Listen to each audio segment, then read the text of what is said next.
de regreso, seguimos con su matinal a media mañana y en este bloque, la primera entrevista del día de hoy, le damos la bienvenida a Marco Antonio Aguirre Bonilla, es nuestro pediatra, nos acompaña de forma quincenal. Bienvenido al matinal, doctor. Lilia, muy buenos días, gusto saludarte y gracias por la invitación.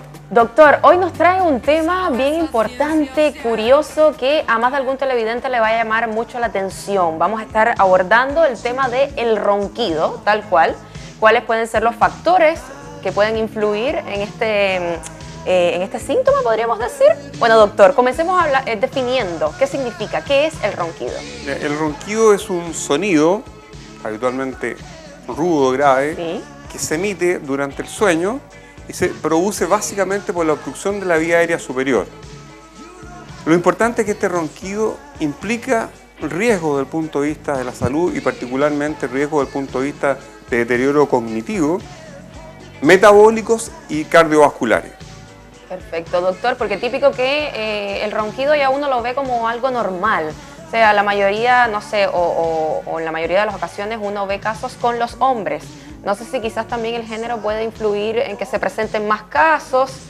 Mira, sí, tú tienes razón. Hay factores de riesgo para presentar el ronquido. En primer lugar, se presenta en una edad que suele ser sobre los 35 o 40 años de edad. Los niños también pueden roncar, pero en general, digamos, esa es la edad que empieza a predominar. Y a medida que tú avanzas la edad, hay más posibilidades que ronque, digamos. En segundo lugar, domina el género masculino. Sí. Tercero, y es muy importante, los pacientes obesos. O sea, la persona que es obeso es altamente probable que sea roncador. Y además hay otros factores, digamos, que son facilitadores del ronquido, como por ejemplo consumir tabaco, el tabaquismo, consumir alcohol y algunas drogas especialmente tranquilizantes o ansiolíticos. Doctor, ¿qué es el síndrome de apnea obstructiva del sueño? ¿Esto tiene relación con el Muchas, ronquido? mira, el síndrome de apnea y hipopnea obstructiva del sueño se caracteriza fundamentalmente por tres hechos, digamos. Primero, hay una tríada, roncadores, hay ronquido. Segundo, hay trastornos de la respiración durante el sueño, en lo cual la respiración puede desaparecer o disminuye en forma significativa. Y tercero, hay somnolencia diurna excesiva. O sea, es un paciente que cuenta a la pareja, el paciente que ronca en la noche lo tiene loco, digamos. En segundo lugar, cuenta a la pareja, digamos, que además de eso, de repente él está durmiendo y parece que no respira más, que se queda sin respiración. Y así ocurre, digamos, y eso a veces son pausas no menores.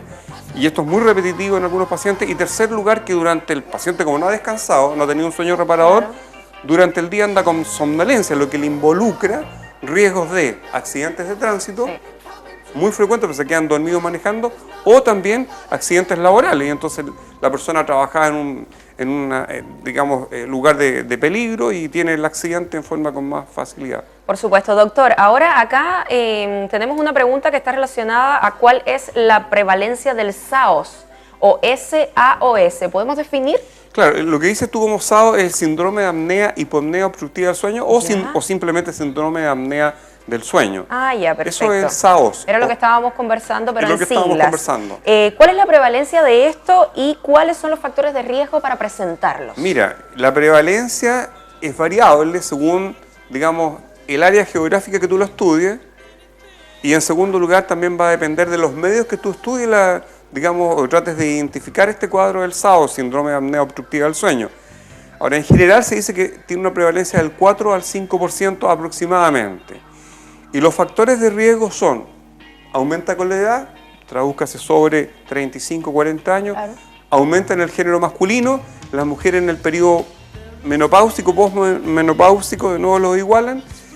Aumenta también en los pacientes que son obesos, eso es muy significativo la obesidad, porque una de las indicaciones que se le indica al paciente cuando es roncador que baje de peso, el tabaquismo, o sea, el paciente que fuma, y el paciente que consume alcohol. Esos son los signos, digamos, que suelen ser característicos. También hay un problema a veces que hay familias que por genética, por herencia, tienen esa mayor predisposición. Perfecto, doctor. Seguimos hablando del síndrome de apnea obstructiva del sueño. ¿Cuáles serían como sus principales síntomas? Un poco para poder comenzar a identificarlos. Mira, es la tríada que mencionábamos recién. Ronquido, o sea, roncadores. Segundo, digamos, alteraciones del sueño que presentan ausencia de respiración o periodo total o parcial de la respiración durante el sueño. Y tercero, que en el día presentan somnolencia, digamos, excesiva. Y además de eso, se da en el entorno de este paciente que es gordito, digamos. Antes se identificaba esto con un síndrome en medicina que se llama de Pickwick, pero en realidad ese es otro tipo de problema y está muy relacionado, pero no es lo mismo. Pero en general son pacientes obesos y obviamente fumadores. Por supuesto. Doctor, ¿qué riesgo implica ser portador de este síndrome?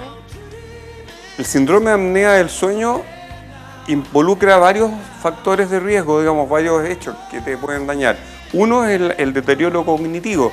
Son personas que tienen fragilidad de memoria, tienen mala memoria, son pacientes que eventualmente pueden tener problemas con la parte del pensamiento racional y pueden llegar incluso por la parte cognitiva a tener problemas de mayor incidencia de Alzheimer o demencia senil.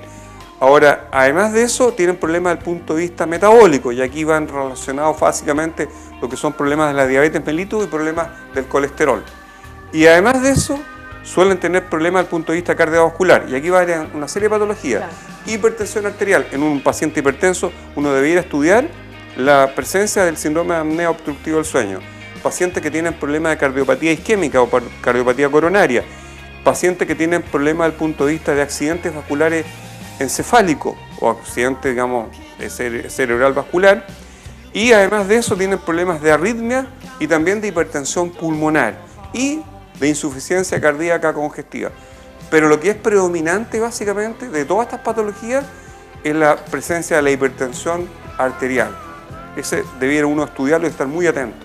Perfecto, doctor. Cuando hablamos de este tipo de síndromes o de enfermedades, algo que es bien importante, además de la prevención, que ya vamos a estarlo abordando, es el tratamiento. ¿Qué tipo de tratamiento se realiza en este tipo de casos? Hay medidas generales, muy sencillas.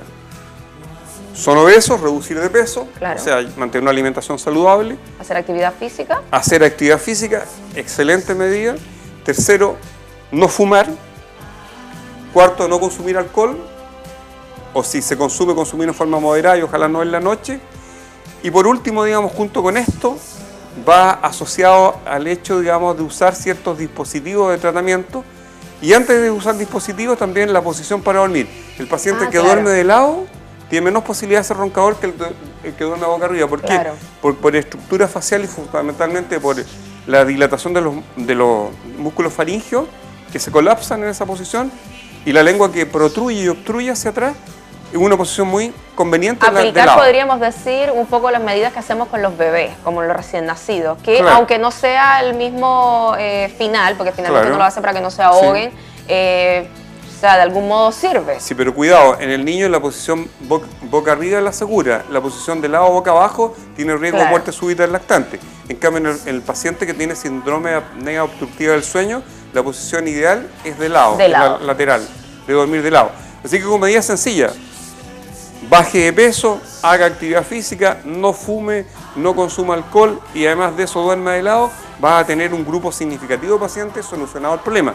Pero además de eso, hay medidas especiales que te puede ayudar el odontólogo ortodoncista en cuanto a extensión de la mandíbula, es dilatación extensiva mandibular, y eso también te ayuda, digamos, a proteger porque dilata lo que es la vía aérea superior.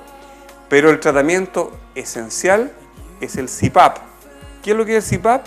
Es aplicación de una presión positiva continua, digamos, de aire en la vía aérea superior. Y con ese aparatito que puede ser usado nasal o nasobucal, digamos, y con eso tú logras solucionar el problema y lo que es más importante, disminuye el daño, tanto en la parte cognitiva, tradúzcase demencia o Alzheimer, claro, tanto en la parte, digamos, del punto de vista metabólico, diabetes, y en la parte del punto de vista de enfermedades cardiovasculares. Y se ha comprobado que si tú usas estos dispositivos como el CPAP, logras reducir, por ejemplo, y manejar hipertensiones arteriales a veces que eran refractarias, que eran rebeldes al tratamiento. Por supuesto, doctor. Lo importante es, en este caso, entregarle recomendaciones a los televidentes que si de repente hay algún familiar que presente estos ronquidos, pero en exceso, porque sabemos que hay casos que de repente se van un poco de la lógica o de las manos, bueno, que se puedan acercar a un especialista o al doctor para que puedan realizarse una especie de chequeo y ver si realmente hay algo más que pueda estar detonando esta situación. Mire, y en los niños hay una cosa bien importante. Generalmente el síndrome de apnea obstructiva del sueño, que también se presenta en los niños y se presenta como ronquido, ahí es mucho más fácil el manejo porque normalmente o habitualmente están asociados a hipertrofia del tejido adenoamigdaliano. O sea, son pacientes que tienen amígdalas grandes y adenoides hipertróficos grandes. Y tú recurres al otorrino, se hace la operación, digamos, de extirpación o reducción de amígdalas y adenoides y tú tienes el problema solucionado. Claro. Pero eso en el adulto es diferente, en el niño es mucho más fácil el manejo. Por supuesto, doctor. Muchas gracias por acompañarnos. Lo decíamos, un tema bien importante y curioso, todo lo relacionado a el ronquido. Gracias por acompañarnos. Gracias a ti por la invitación, Lilian. Nos vamos a ir a una pequeña pausa comercial y nosotros seguimos con más de su matinal a media mañana. Espérenos.